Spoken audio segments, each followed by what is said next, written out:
Welcome students. आज का हमारा टॉपिक है oogenesis। हम पिछली क्लास में पढ़े हैं स्पर्मेटोजेनेसिस की प्रक्रिया, किस तरह से स्पर्म का फॉर्मेशन होता है मेल के टेस्टिस के अंदर में सेमिनिफेरस ट्यूबुल्स में, माने वृषण में शुक्र जनन नलिकाओं में किस तरह से स्पर्म का फॉर्मेशन होता है, वो हम देख चुके हैं। आज हम देखेंगे कि एक मादा के अंडाशय में यानी कि एक फीमेल के ओवरी में किस तरह से oogenesis यानी परिपक्व अंडे का निर्माण होता है या मैच्योर ओवम का फॉर्मेशन होता है। तो फॉर्मेशन ऑफ मैच्योर ओवम क्या कहलाता है? oogenesis कहलाता है। परिपक्व अंडे के निर्माण की प्रक्रिया है oogenesis यानी कि अंड जनन की प्रक्रिया। हम शुक्र जनन की प्रक्रिया पढ़ चुके हैं, हम आज पढ़ रहे हैं अंड जनन की प्रक्रिया। दोनों में काफ़ी डिफरेंस है। शुक्र जनन की प्रक्रिया जो है वो बर्थ के बाद होता है और इसमें भ्रूणावस्था से ही प्रारंभ हो जाता है। oogenesis की प्रक्रिया क्या होता है? भ्रूणावस्था या जब बच्चा जो है वो माता के गर्भ में होता है, फीमेल चाइल्ड, तभी उसका oogenesis की जो प्रक्रिया है वो स्टार्ट हो जाती है। कंप्लीट हो जाता है ये नहीं कह रहे हैं, बल्कि स्टार्ट हो जाती है और आगे चलकर प्यूबर्टी के एज में आने के बाद जो है वो मैच्योरेशन होता है ना। तो इसमें किस तरह से होता है, देखिए कि एक इस तरह से ओवरी का काट है, इसमें से बाहर की ओर ओवरी जो है वो अंडाशय बाहर की ओर किससे घिरी हुई है? जर्मिनल एपिथेलियम की कोशिकाओं से घिरी हुई है। एपिथेलियम की कोशिका ही अंदर की ओर एक प्रत्येक कोशिका में ओवम के निर्माण की क्षमता पाई जाती है। इनमें से कोई कोशिका जो है वो क्या बनाती हैं? oogonia सेल या प्रिमोर्डियल जर्म सेल बनाती है। प्रिमोर्डियल जर्म सेल जो है वो आगे समसूत्री विभाजन के द्वारा विभाजित होकर, यहाँ पर देखिए ये प्रिमोर्डियल जर्म सेल है, अंडजनन कोशिका, यहाँ से ये बारंबार माइटोसिस डिवीजन के द्वारा विभाजित होकर, समसूत्री विभाजन के द्वारा विभाजित होकर क्या बनाती हैं? oogonia का निर्माण करती हैं। oogonia, ठीक है, अंडजनन कोशिका का निर्माण करती हैं oogonia का, और ये oogonia कोशिका ही बारंबार बाद में विभाजित होकर फिर अंडे का निर्माण करते हैं। तो ओवरी की जर्म सेल से oogonia और उससे फिर आगे की ओर प्राइमरी oocyte का निर्माण होता है। प्रत्येक एम्ब्रियो में गर्भावस्था में ही, भ्रूण की स्टेज में ही, है ना, कोई भी फीमेल चाइल्ड के भ्रूणावस्था में ही उसके ओवरी में लगभग 20 लाख तक, है ना, 20 लाख तक उसमें क्या पाए जाते हैं? oogonia पाए जाते हैं। oogonia पाए जाते हैं 20 लाख तक प्रत्येक ओवरी में oogonia पाए जाते हैं। और ये 20 लाख oogonia जो है वो आगे की ओर, माने oogonia किस में बदलते हैं? प्राइमरी स्पर्मेट, माने चारों तरफ एक ग्रेनुलोसा की कोशिका से घिर जाते हैं और ये कहलाता है प्राइमरी फॉलिकल, है ना। सबसे पहले क्या हुआ? oogonia का फॉर्मेशन हुआ बारंबार माइटोसिस के द्वारा, और इस oogonia के चारों तरफ एक फॉलिकल का निर्माण हो जाता, माने ग्रेनुलोसा कोशिकाओं का लेयर बन जाता है, जिससे वो क्या बन जाता है? यहाँ पर देखिए प्राइमरी फॉलिकल। तो ये प्राइमरी फॉलिकल वाला स्टेज में है, जो प्यूबर्टी के स्टेज तक आते आते प्राइमरी फॉलिकल जो है वो 60,000 से लेकर 80,000 तक बच जाते हैं, है ना। कितनी रहती है इनकी संख्या? 60,000 से 80,000 तक होती है प्यूबर्टी के एज के आते तक। और ये स्टेज जो है वो जन्म से पहले है। प्राइमरी oocyte तक का स्टेज का जो होता है विकास की प्रक्रिया जो होती है प्राइमरी oocyte तक की, ये जन्म से पहले भ्रूणावस्था में होता है और जन्म के बाद में फिर आगे का प्रोसेस होता है। यहाँ पर प्राइमरी oocyte में विभाजन जो है वो प्रोफेज अवस्था में रुक जाता है। प्राइमरी oocyte में विभाजन प्रोफेज अवस्था में रुक जाता है भ्रूणावस्था में, और वो वहीं रुका हुआ रहता है। और जन्म के बाद से लेकर प्यूबर्टी के एज तक उसमें कोई विभाजन की प्रक्रिया नहीं होती है। और जैसे ही प्यूबर्टी की एज आती है उस समय फॉलिकल स्टिमुलेटिंग जब हार्मोन सिक्रीट होते हैं तो इस प्राइमरी फॉलिकल को तुरंत ही सेकेंडरी फॉलिकल में, और सेकेंडरी को टर्शियरी फॉलिकल, और टर्शियरी को ग्राफियन फॉलिकल में बदलने के लिए प्रेरित करते हैं।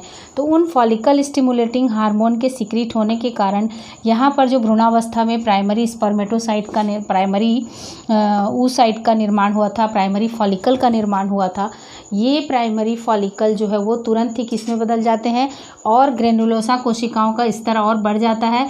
चारों तरफ एक स्तर था वो प्राइमरी फॉलिकल कहलाता था, उसमें ग्रेनुलोसा का लेयर और स्तर की कोशिकाओं का लेयर और घिर जाता है। उससे ये क्या बदल जाते हैं, सेकेंडरी फॉलिकल में बदल जाते हैं। लेकिन उसके अंदर जो कोशिका स्थित है वो क्या कोशिका है? प्राइमरी oocyte कोशिका ही स्थित है। अंदर की कोशिका क्या है?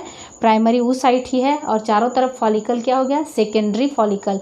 और सेकेंडरी फॉलिकल के चारों तरफ फिर बीच में एक कैविटी का निर्माण हो जाता है, खाली कैविटी, द्रव से भरी हुई एक कैविटी, जिसको कहते हैं एंट्रम।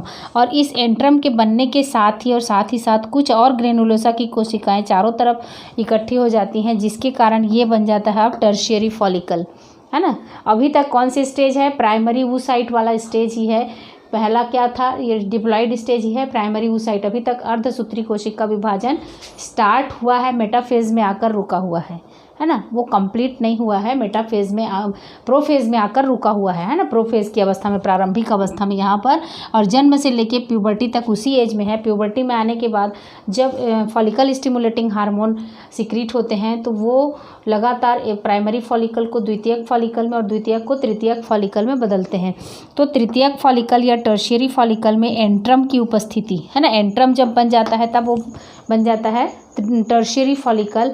लेकिन उसमें जो कोशिका स्थित है वो क्या है? अभी तक प्राइमरी oocyte है। उसमें मियोसिस फर्स्ट जो है वो कंप्लीट नहीं हुआ है, प्रोफेज स्टेज में ही है। लेकिन जन्म के बाद में जब ये होता है तब इसमें प्रोफेज यहाँ पर कंप्लीट हो जाता है। फर्स्ट डिवीज़न जो है वो टर्शियरी फॉलिकल में कंप्लीट हो जाता है। फर्स्ट डिवीज़न ये तृतीयक फॉलिकल है, यहाँ पर जन्म के बाद में तृतीयक फॉलिकल है। तृतीयक फॉलिकल जो है या टर्शियरी फॉलिकल में प्राइमरी oocyte जो है वो अर्धसूत्री कोशिका विभाजन, इसका प्रोफेज जो है वो कंप्लीट हो जाता है। और किस में बदल जाता है? ये सेकेंडरी oocyte में बदल जाता है। ये देखिए, इसमें मियोसिस डिवीज़न होगा और दो असमान कोशिकाएं बनेंगी। किसके अंदर? टर्शियरी फॉलिकल के अंदर दो असमान कोशिकाएं बनेंगी। एक तो बनेगा बड़ा और एक छोटा। तो बड़ी जो कोशिका होगी वो सेकेंडरी oocyte का निर्माण करेगी और इसमें गुणसूत्रों की संख्या आधी होगी, और छोटी जो होगी वो फर्स्ट पोलर बॉडी को निर्माण करेंगी। ठीक है, या पोलर बॉडी या ध्रुवीय काय जो कहते हैं इसको हिंदी में, उसका निर्माण होगा। ये स्टेज टर्शियरी फॉलिकल में है। अब उसके बाद नेक्स्ट स्टेज जो है वो टर्शियरी फॉलिकल की एंट्रम कैविटी में वृद्धि होता है और चारों तरफ सेकेंडरी oocyte की कोशिका में इस तरह से अकोशिकीय एक स्तर बन जाता है और उसको कहते हैं जोना पेलुसिडा। इसको क्या कहेंगे? Zona pellucida. जोना पेलुसिडा कहते हैं। सेकेंडरी oocyte के चारों तरफ एक लेयर और बन जाता है, अकोशिकीय लेयर बन जाता है, द्रवी लेयर, और वो कहलाता है जोना पेलुसिडा। किसके चारों तरफ है? सेकेंडरी oocyte जो यहाँ पर बन चुका है। प्राइमरी oocyte विभाजित होकर दो असमान कोशिकाएं बनाए। बड़ी कोशिका जो है वो सेकेंडरी oocyte है। सेकेंडरी oocyte चारों तरफ से टर्शियर फॉलिकल में जब जोना पेलुसिडा का निर्माण कर लेते हैं और एंट्रियम कैविटी जो है वो वृद्धि कर लेती है और ये फॉलिकल की साइज भी बढ़ जाती है। तो अब इस फॉलिकल को कहते हैं ग्रेफियन फॉलिकल, है ना। इस फॉलिकल को क्या कहते हैं? Graafian follicle. इसके अंदर में सेकेंडरी oocyte कोशिका है। सेकेंडरी oocyte के चारों तरफ जोना पेलुसिडा है और जोना पेलुसिडा के चारों तरफ कोरोना रेडिएटा, यानी कि इस तरह की ये जो ग्रेनुलोसा कोशिकाएं हैं उनका एक लेयर स्थित होता है और इसको कहते हैं कोरोना रेडिएटा। इसके बाहर की ओर, तो जब स्ट्रक्चर ओम का पढ़ेंगे तब और क्लियर दिखाएंगे। ये सेकेंडरी oocyte में ये जो लेयर है वो क्या है? कोरोना रेडिएटा का, और भीतर यहाँ अकोशिकीय लेयर जो है वो जोना पेलुसिडा का है और अंदर में जो है ये सेकेंडरी oocyte स्थित है। तो ये ग्रेफियन फॉलिकल जो है वो कंप्लीट मैच्योर फॉलिकल है और इसके अंदर सेकेंडरी oocyte स्थित है। यहाँ पर भी अर्धसूत्री कोशिका विभाजन फिर से स्टार्ट हो चुका रहता है, लेकिन मियोसिस में आकर रुक जाता है।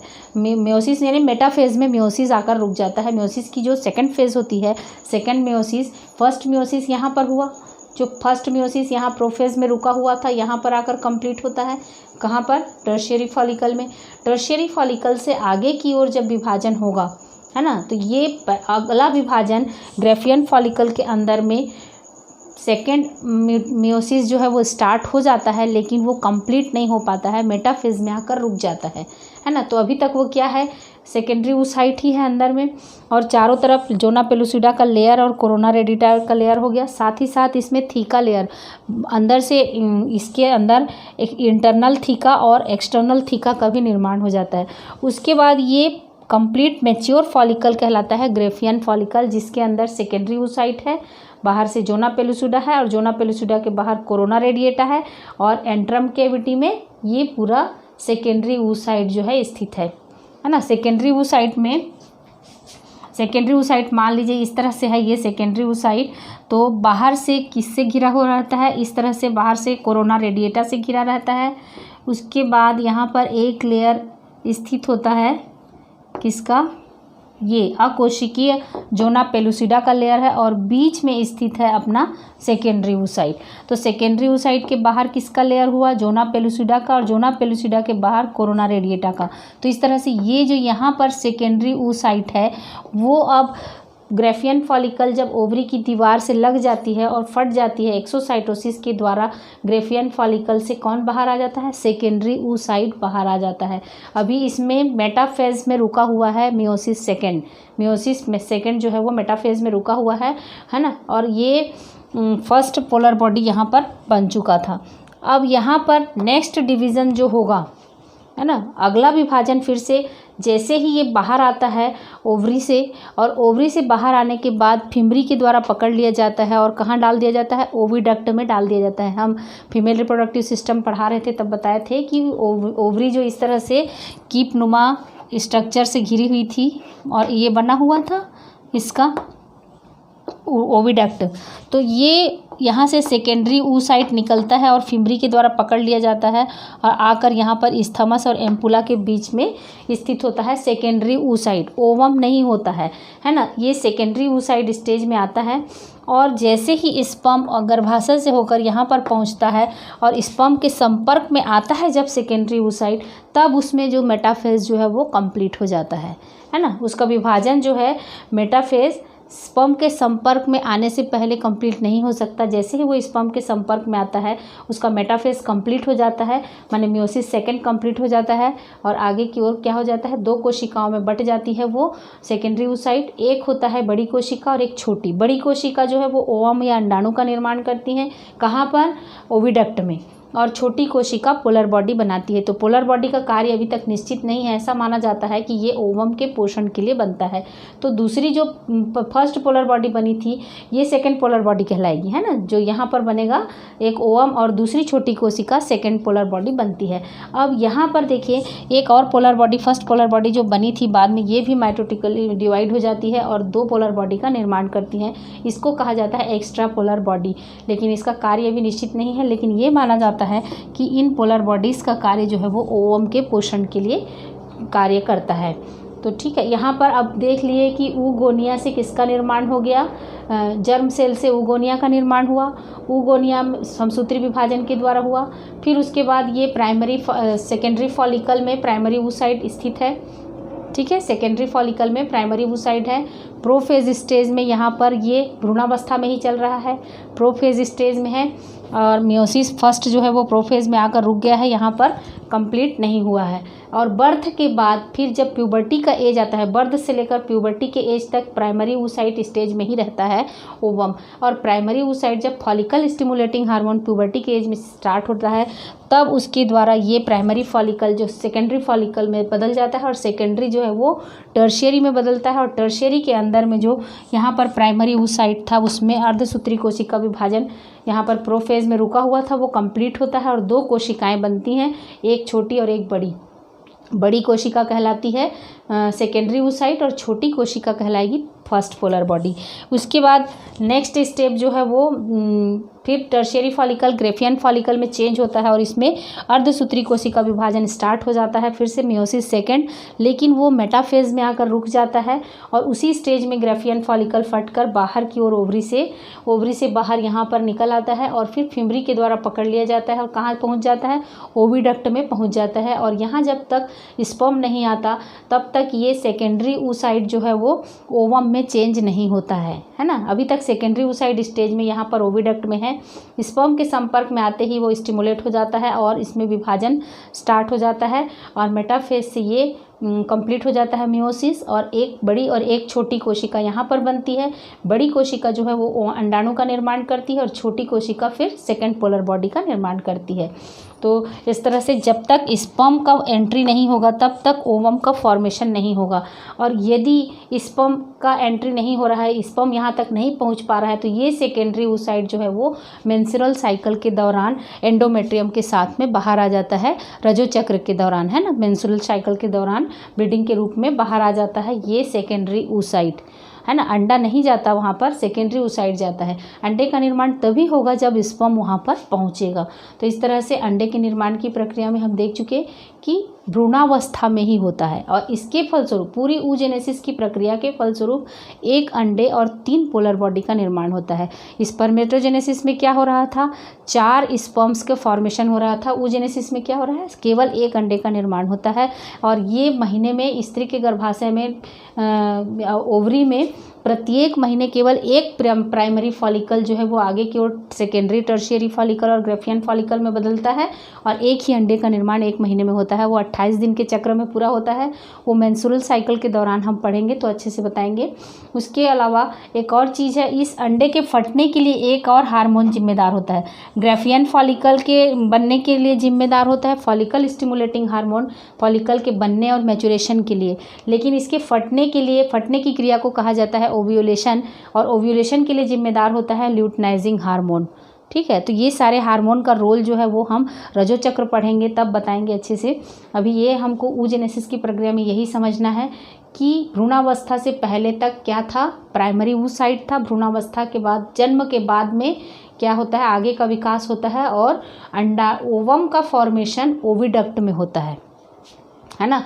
फॉलिकल जो है वो फटता है तो अंडा जो है वो सेकेंडरी oocyte के रूप में बाहर आता है। तो ये हो गया oogenesis की प्रक्रिया।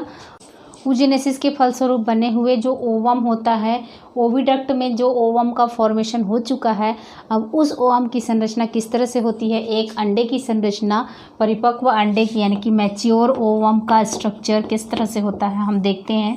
मैच्योर ओवम का स्ट्रक्चर है ना, संरचना, इसकी संरचना है मैच्योर ओवम की संरचना।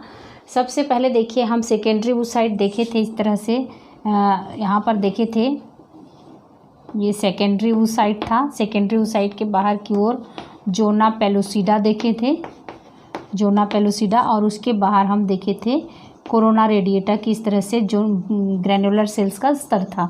ये था सेकेंडरी oocyte का। अब ये सेकेंडरी oocyte जो है यहाँ पर इस डिवीज़न सेकेंड माइटोसिस के बाद में ओवम में जब परिवर्तन होता है तब ओवम में किस तरह स्ट्रक्चर होता है, ये देखिए क्या परिवर्तन होता है। ये बीच में सेकेंडरी oocyte का वही केंद्रक है जो कि ओवम का न्यूक्लियस का कार्य कर रहा है, यहाँ पर ओवम का न्यूक्लियस, ठीक है। और इसके चारों तरफ जो साइटोप्लाज्म है वो है, ये है ऊप्लाज्म कहलाता है। और ऊप्लाज्म के बाहर की जो भित्ति है, ये झिल्ली, ये झिल्ली, यहाँ पर जो झिल्ली थी, इसके झिल्ली, ये झिल्ली जो थी, ये झिल्ली कहलाती, बदल जाती है किसमें, विटेलाइन मेम्ब्रेन में। ओवा की जो बाह्य झिल्ली या प्लाज्मा मेम्ब्रेन होती है वो क्या कहलाती है, विटेलाइन मेम्ब्रेन कहलाती है। और इस विटेलाइन मेम्ब्रेन के बाहर की ओर ये डॉटेड लाइन देख रहे हैं, ये लेयर जो बन जाता है ये नॉन सेलुलर होता है, और ये लेयर कहलाता है जोना पेलुसिडा का, जो यहाँ पर भी था, यहाँ पर था, ये देखिए, ये जोना पेलुसिडा जो है वो किसके बाहर है, विटेलाइन मेम्ब्रेन के बाहर की ओर है। तो विटेलाइन मेम्ब्रेन और जोना पेलुसिडा के बीच में जो स्पेस होता है वो कहलाता है पेरीविटेलाइन स्पेस। ये स्ट्रक्चर ध्यान से देखिए क्योंकि जब फर्टिलाइजेशन का प्रोसेस पढ़ेंगे तब इन मेम्ब्रेन का विशेष रोल है उसमें, है ना। तो ये पेरीविटेलाइन स्पेस कहलाता है क्या, विटेलाइन मेम्ब्रेन और जोना पेलुसिडा के बीच का जो स्पेस है, ये स्पेस या ये खाली स्थान जो है वो कहलाता है पेरीविटेलाइन स्पेस। अब पेरीविटेलाइन स्पेस के बाहर की ओर क्या स्थित है, जोना पेलुसिडा स्थित है। जोना पेलुसिडा की, ये जोना पेलुसिडा है, जोना पेलुसिडा के बाहर की ओर ग्रेनुलोसा की जो कोशिकाएं होती हैं, एपिथेलियम कोशिकाएं, वो बाहर की ओर इस तरह से स्थित होती हैं और ये कहलाती हैं क्या, कोरोना रेडिएटा। तो एक ओवम के स्ट्रक्चर में क्या क्या दिखाई पड़ता है, बीच में एक केंद्रक है, केंद्रक के चारों तरफ साइटोप्लाज्म है, साइटोप्लाज्म को या उसको ऊप्लाज्म कहेंगे, ओवम का है तो साइटोप्लाज्म है तो, और बाहर से जो झिल्ली जिस प्लाज्मा मेम्ब्रेन के द्वारा घिरा रहता है उसको कहते हैं विटेलाइन मेम्ब्रेन। विटेलाइन मेम्ब्रेन के बाहर की ओर एक स्पेस स्थित होता है वो कहलाता है पेरीविटेलाइन स्पेस, और ये पेरीविटेलाइन स्पेस के बाहर जो नॉन सेलुलर एक लेयर और स्थित होता है वो कहलाता है जोना पेलुसिडा।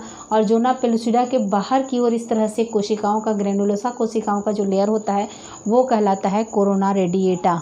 ठीक है, तो ये हो गया स्ट्रक्चर ऑफ ओवम। ओवम की संरचना किस तरह से है। अब हम नेक्स्ट में पढ़ेंगे कि ओवम में परिवर्तन किस तरह से होता है और मेंस्ट्रुअल साइकिल कैसे होता है ना। एक अंडे के निर्माण के बाद में, अब स्पर्म के आने के बाद में अंडे का निर्माण हो गया। यदि स्पर्म का फर्टिलाइजेशन अंडे के साथ होता है तब तो एम्ब्रियोजेनेसिस की प्रक्रिया होती है, और यदि स्पर्म के साथ स्पर्म नहीं आता है और सेकेंडरी oocyte से अंडे का निर्माण नहीं होता है तो ये अंडा जो है वो मेंस्ट्रुअल साइकिल के रूप में, ब्लीडिंग के रूप में बाहर आ जाता है गर्भाशय की माने छिद्र से, है ना, वेजाइना के द्वारा। और यदि ओवेरियन फॉलिकल जो है उसमें से फॉलिकल से इस तरह से सेकेंडरी oocyte निकल जाता है तो ये खाली जो ग्राफियन फॉलिकल होता है उसमें क्या होता है, इस तरह से ब्लड भर जाता है। ये निकलने के बाद में ब्लड भर जाता है और कुछ ग्रेनुलोसा की कोशिकाएं भी आकर भर जाती हैं और इसको कहा जाता है कार्पस ल्यूटियम। क्या कहा जाता है इसको? कार्पस ल्यूटियम कहा जाता है। और यही कार्पस ल्यूटियम जो है वो प्रोजेस्टेरॉन और एस्ट्रोजन हार्मोन का सिक्रीशन करते हैं और ये हार्मोन सेकेंडरी सेक्सुअल कैरेक्टर्स यानी मादाओं में द्वितीयक लैंगिक लक्षणों का निर्धारण करते हैं। तो अभी हम oogenesis की प्रक्रिया में सिर्फ ये देखना है कि अंडे का निर्माण किस तरह से हुआ और अंडे की, एक परिपक्व अंडे की संरचना किस तरह से होती है। हम नेक्स्ट में पढ़ेंगे कि मेंस्ट्रुअल साइकिल किस तरह से स्त्रियों के उसमें शरीर में पाया जाता है।